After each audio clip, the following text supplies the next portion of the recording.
ನಮ್ಮೊಂದಿಗೆ ನೂತನ ಜೆಡಿಎಸ್ ಶಾಸಕಾಂಗ ಪಕ್ಷದ ಅಧ್ಯಕ್ಷರಾಗಿರ್ತಕ್ಕಂಥ CB ಸುರೇಶ್ ಬಾಬು ಅವರಿದ್ದಾರೆ. ಸರ್, ಮೊದಲನೇದಾಗಿ ನೀವು ಜೆಡಿಎಸ್ ಶಾಸಕಾಂಗ ಪಕ್ಷ ನಾಯಕರಾಗಿ ಅಧಿಕಾರವನ್ನು ಸ್ವೀಕರಿಸಿದ್ದೀರಿ, ಏನು ಹೇಳ್ತೀರಿ?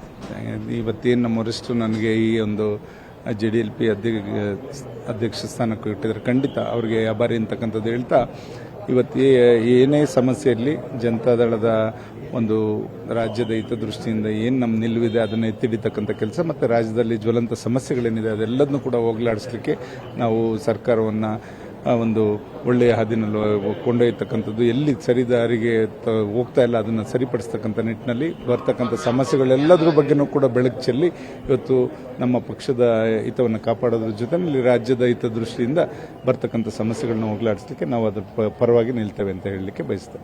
ಸರ್, ಕುಮಾರಸ್ವಾಮಿ ಅವರು ದಾಖಲೆಗಳ ಸಮೇತ ಮಾತಾಡ್ತಿದ್ರು, ಒಂದಿಷ್ಟು ಸಮರ್ಥವಾಗಿ ನಿಭಾಯಿಸ್ತಿದ್ರು, ಸಾಕಷ್ಟು ಸವಾಲುಗಳಿದೆ. ನೀವು ಯಾವ ರೀತಿ ಪ್ಲಾನ್ ಮಾಡ್ಕೊಂಡಿದ್ರಿ, ಯಾವ್ಯಾವ ವಿಚಾರವನ್ನು ಸದನದಲ್ಲಿ ಪ್ರಸ್ತಾಪ ಮಾಡ್ತೀವಿ? ಈಗಾಗಲೇ ನಾವು ಕುಮಾರಸ್ವಾಮಿ ಅವರ ಮಾರ್ಗದರ್ಶನದಲ್ಲಿ ಅವರು ಹತ್ರ ವಿಷಯಗಳೇನೇನಿದೆ ಎಲ್ಲದನ್ನು ಕೂಡ ನಮಗೆ ಅವರು ಕೊಟ್ಟು ನಾವು ಅವರ ಧ್ವನಿಯಾಗಿ ನಾವು ಕೆಲಸವನ್ನು ಮಾಡ್ತೇವೆ.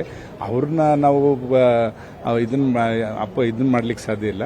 ಅವರ ಇದೇ ಬೇರೆ ಇತ್ತು, ಅವರ ದಾಟಿನೇ ಬೇರೆ ಇತ್ತು. ಅದನ್ನ ನಾವು ಯಾರು ಕೂಡ ಅವ್ರಿಗೆ ಸಾಟಿ ಇಲ್ಲ.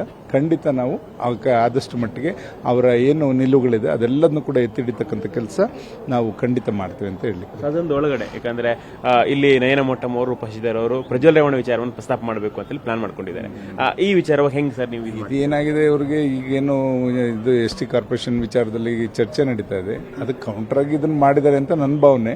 ಅದರಿಂದ ಅದು ಕೂಡ ಕೋರ್ಟಲ್ಲಿ ಇರೋದ್ರಿಂದ ಅದು ಸಬ್ಜುಡಿಸ್ ಆಗ್ತದೆ.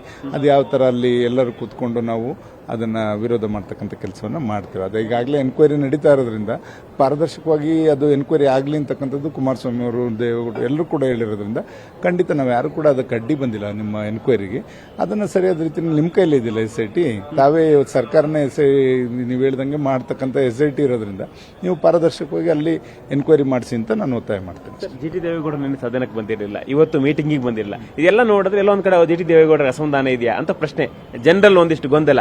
ಈ ಗೊಂದಲ ಏನಿಲ್ಲ, ನಾನು ಕೂಡ ನೆನ್ನೆನೂ ಮಾತಾಡಿದೆ, ಇವತ್ತು ಮಾತಾಡಿದೆ. ಇಲ್ಲ, ಅವರೊಂದು ಸ್ವಲ್ಪ ಹೊರಗಡೆ ಇದ್ದೀನಿ, ಖಂಡಿತ 2 ದಿವಸದಲ್ಲಿ ಬರ್ತೀನಿ ಅಂತಕ್ಕಂಥದ್ದು ಕೂಡ ಹೇಳಿದ್ದಾರೆ.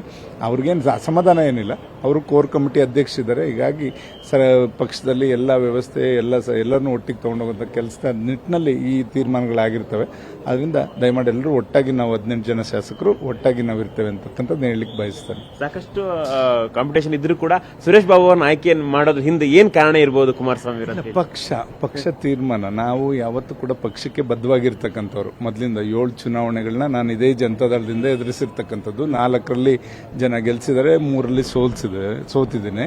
ಆದ್ರಿಂದ ಪಕ್ಷದಲ್ಲಿ ನಾವು ಮೊದಲಿಂದ ನಾವು ಬೇರೆ ಪಕ್ಷಕ್ಕೆ ಓಟ್ ಹಾಕಿ ರೂಢಿನೇ ಇಲ್ಲ. ಈ ಸತಿನ ಪ್ರಥಮವಾಗಿ ಬಿಜೆಪಿ ಫಸ್ಟ್ ಓಟ್ ಹಾಕಿರ್ತಕ್ಕಂಥದ್ದು MP ಎಲೆಕ್ಷನ್ ಅಲ್ಲಿ ಮಾತ್ರ ಬಿಟ್ರೆ ಇನ್ನೆಲ್ಲ ಜನತಾದಳಕ್ಕೆ ಓಟ್ ಹಾಕಿರ್ತಕ್ಕಂಥದ್ದು. ಆದ್ರಿಂದ ಅದನ್ನೆಲ್ಲ ಗುರುತಿಸಿ ಅವರು ಇವತ್ತು ಈ ಸ್ಥಾನವನ್ನು ಕೊಟ್ಟಿದ್ದಾರೆ. ಖಂಡಿತ ಅದನ್ನ ನಿಭಾಯಿಸ್ತಕ್ಕಂಥ ಶಕ್ತಿ ನಾನು ನಮ್ಮ ವರಿಷ್ಠರ ವತಿಯಿಂದ ದೇವರು ಇದರಿಂದ ಮಾಡ್ಕೊಂಡು ಹೋಗ್ತೀನಿ ಅಂತ ಹೇಳಲಿಕ್ಕೆ ಬಯಸ್ತೇನೆ. ಧನ್ಯವಾದಗಳು. Thank you. ಇದಿಷ್ಟು ನೂತನ JDLP ಅಧ್ಯಕ್ಷರಾಗಿರ್ತಕ್ಕಂಥ CB ಸುರೇಶ್ ಬಾಬು ಅವರ ಮಾತುಗಳು. ಪಕ್ಷದ ಯಾಕಂತ ಹೇಳಿದ್ರೆ ಪಕ್ಷದ ನಿಷ್ಠನಾಗಿರೋದಕ್ಕೋಸ್ಕರವಾಗಿ ಈ ಒಂದು ಸ್ಥಾನ ಸಿಕ್ಕಿದೆ. ಸಮರ್ಥವಾಗಿ JDS ಅನ್ನ ಸದನದ ಒಳಗಡೆ ಪ್ರತಿನಿಧಿಸ್ತೀನಿ ಅಂತ ಹೇಳಿ ಹೇಳ್ತಾ ಇದ್ದಾರೆ. ಕ್ಯಾಮರಾಮನ್ ಧನರಾಜ್ ಜೊತೆ ರೂಪೇಶ್ ಬೈಂದೂರು, ಪವರ್ TV, ಬೆಂಗಳೂರು.